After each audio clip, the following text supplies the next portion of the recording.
of the electoral roll for a state of West Bengal, the final publication of electoral roll will be on 14th February 2026. From the very beginning, we have been constantly telling, so repeatedly we have been telling that this is done in a very hurried way. The hurried manner in which this execution of SIR is being done, whatever we are telling has been now corroborated by the Election Commission itself. Dates after dates are being changed, the goalpost is being changed. So it is a clear indication that unfortunately the Election Commission is working at the behest of the ruling dispensation. So there are definite motives. That's why these things are happening. We will be speaking in the House on these issues at length.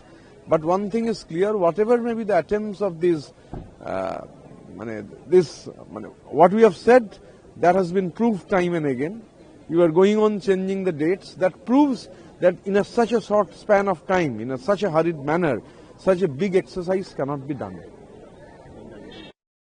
আমরা বারবার বলেছি যে এই যে SIR এর প্রক্রিয়া, এই SIR এর প্রক্রিয়া অমানবিক, অসম্ভব হুড়োহুড়ির মধ্যে এসআইআর করা হচ্ছে।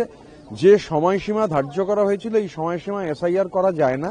এসআইআর এর দুটো উদ্দেশ্য, এটা আসলে স্পেশাল ইন্টেন্সিভ রিভিশন নয়, এটা সাইলেন্ট ইনভিজিবল রিগিং। এক হচ্ছে জেনুইন ভোটারের নাম কেটে বাদ দাও, দুই হচ্ছে ব্যাকডোর দিয়ে এনআরসি করো। এবং আমাদের কথাটা যে সত্যি ছিল যে অসম্ভব হুড়োহুড়ির মধ্যে যেটা হচ্ছে তা প্রমাণিত। বারবার হচ্ছে ডেট চেঞ্জ করতে হচ্ছে। নিচের তলায় যে অসংখ্য আত্মহত্যা ঘটছে, বিএলও মানে আতঙ্কে মানুষ আত্মহত্যা করছেন, বিজেপি আতঙ্ক ছড়াচ্ছে, সে তো আছেই।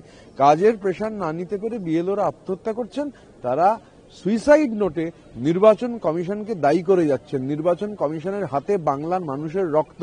আমি নির্বাচন কমিশনকে অনুরোধ করব, come and see the blood in the streets, come and see the blood in the streets, come and see the blood in the streets of Bengal.